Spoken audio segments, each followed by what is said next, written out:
co-founder and managing partner at TwinFocus, managing $12 billion in assets, a leader advising some of the world's most influential families and entrepreneurs. Welcome to Tequila Chats with the dynamic Paul Karger.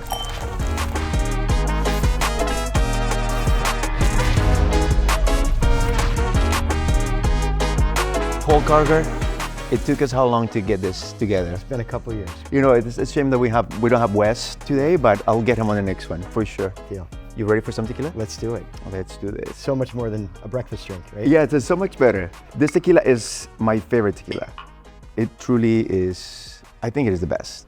It's almost like it's truly like a scotch. You know, these añejos are just like amazing. Gorgeous. Cheers. Great to have you here. Let me see. What do you think? Fantastic. Isn't it? It's fantastic. I'm going to send you a bottle as a thank you. I'm taking the bottle home. Oh, you're taking it? Yeah. Well, I need it for the next one, but I'll send you one next. All right. So, Paul, as you know, Tequila Chats is a conversation around success, but not success in terms of the shiny elements, because everybody knows those shiny elements. But really, I think what I always find interesting is that process. How has someone who has achieved, so much success gotten to that point? I also believe that success, at least in my own personal experience, is informed by where you come from. It's informed by your origin story.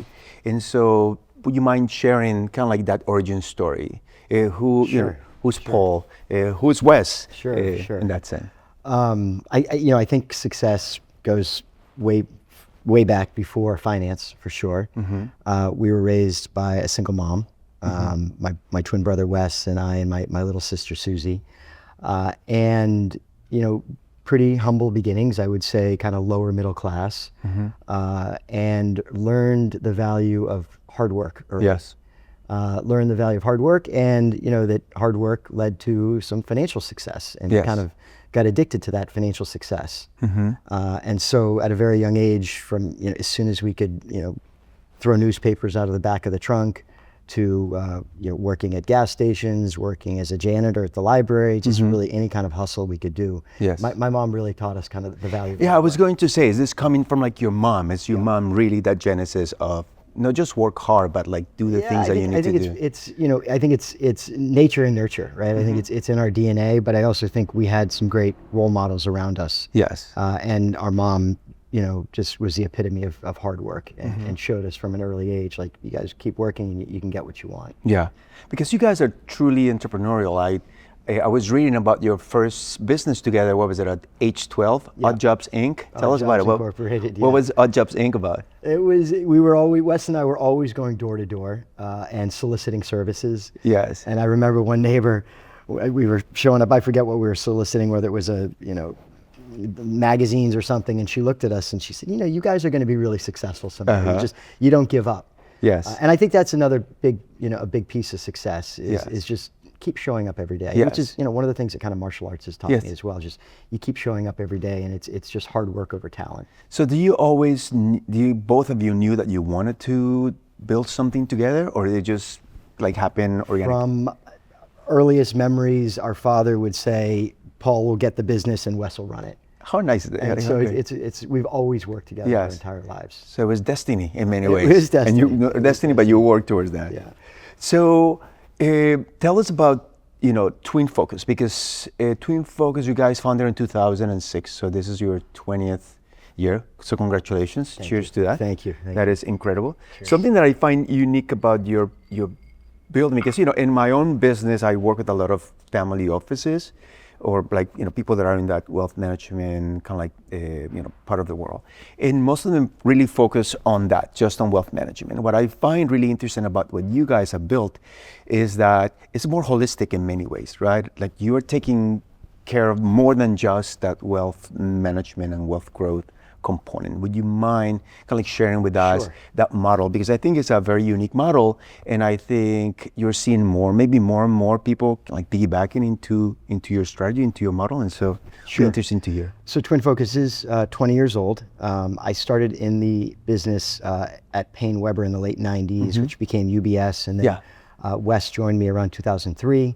And then we left in 2006 to form TwinFocus. And Truthfully, the industry has developed and flourished over Yes. the last 20 years. There's been a massive proliferation of wealth. And so the needs of our clients go far beyond just kind of investments in an account. Yes. And to your point, we provide these families that we work with a true family office experience. We do have a higher minimum. We work with families over $100 million. We have clients that are, all the way up to several $billion.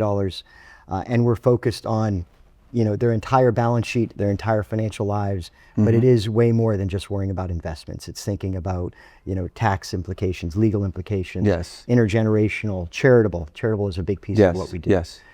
We really partner with our clients in their current or next stage of life to help convenience their lives, optimize their lives, and in doing so, we end up building amazing relationships with these families. And in many ways, many of these clients are like my best friends. Yes. So let me ask you, because I'll answer my own question later on. In terms of the experience with your clients, do you find that kind of like financial success for this type of client, success is more emotional than it is just wealth? Absolutely. We all define success in different ways, as you mentioned early in the conversation. So it's really a function of where we come from. Personally, I have imposter syndrome. I can't believe sometimes the amount of success we have and the business that we have. But it's, you build it over time. So Yes. For me, at least, it wasn't like I woke up one day and sold my company for $1 gazillion. And, it's year by year growing a business. It's analogous to martial arts where, you get a new belt or a stripe. It's not like you're any better in the afternoon than you were that morning. And that's just kind of the sign of the success along the way. The first time you make $1 million or, managing money. So the first time we hit $1 billion or $5 billion or something in assets, you feel those milestones. But I was meeting with a client this morning and he said, for him, success is really about being able to do the things he wants to do with the people he wants to do it with. Yeah.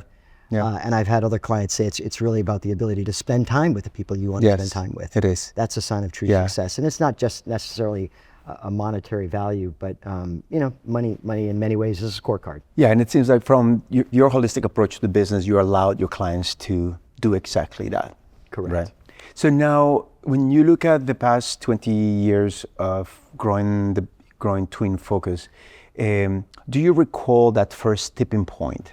What was it? What did it feel like?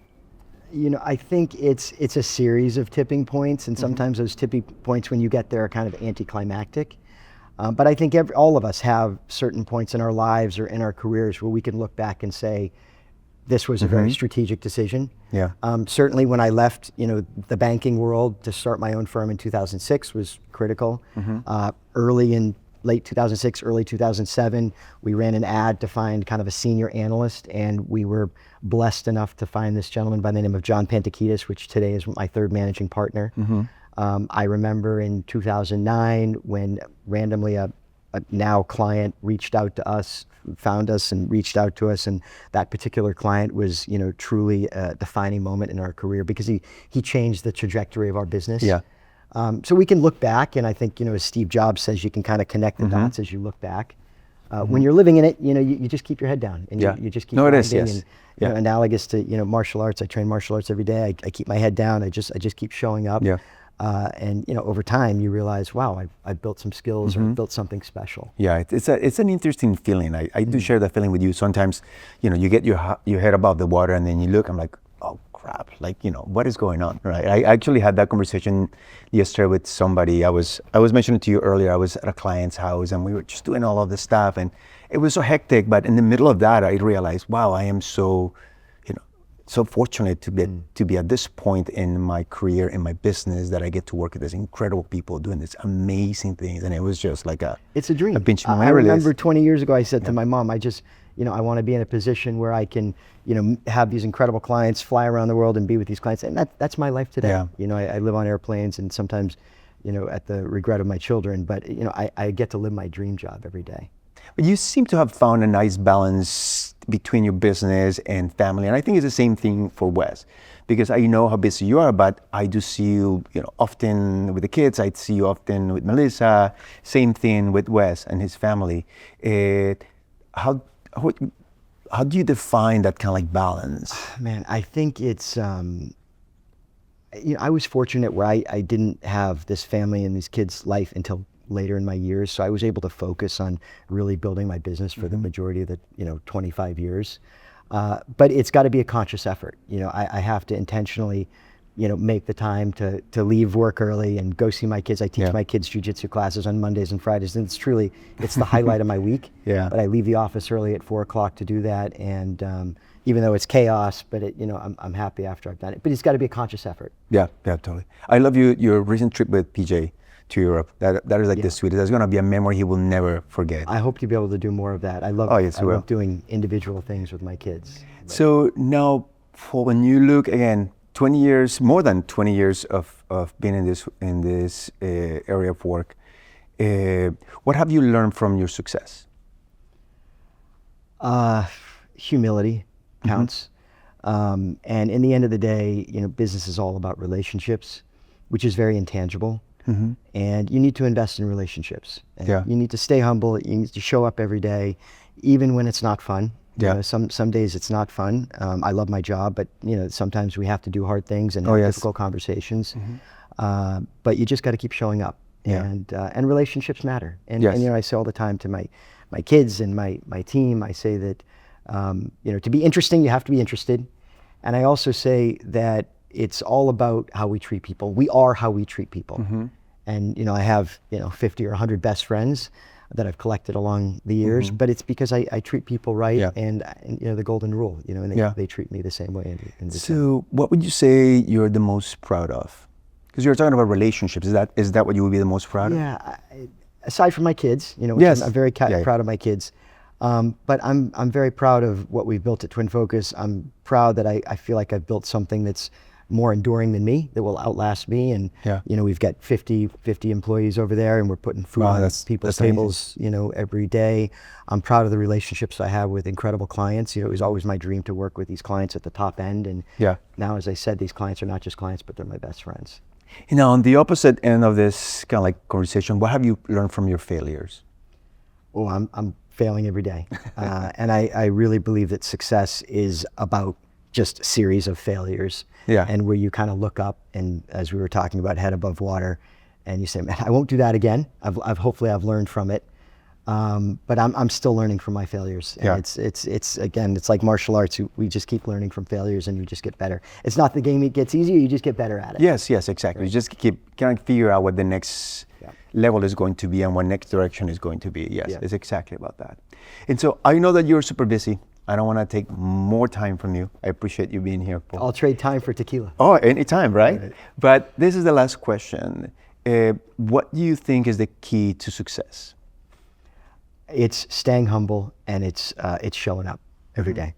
Staying humble and showing up. And I joke that I have, one of the reasons I'm successful is I have 4 jobs, not literally, but basically I feel like I have 4 jobs. But it's, you just keep showing up, and you keep your head down, and don't get caught up in, all the fancy stuff. And the fussy. But it's staying humble, and it's building relationships. Well, you're very impressive. You and Wes have built something incredible. And so congratulations to you. Congratulations on your 20th anniversary, and cheers to you. Cheers to you both. Thank you. Salud. Comment, like, share, and subscribe, and follow us on YouTube to watch the full episode.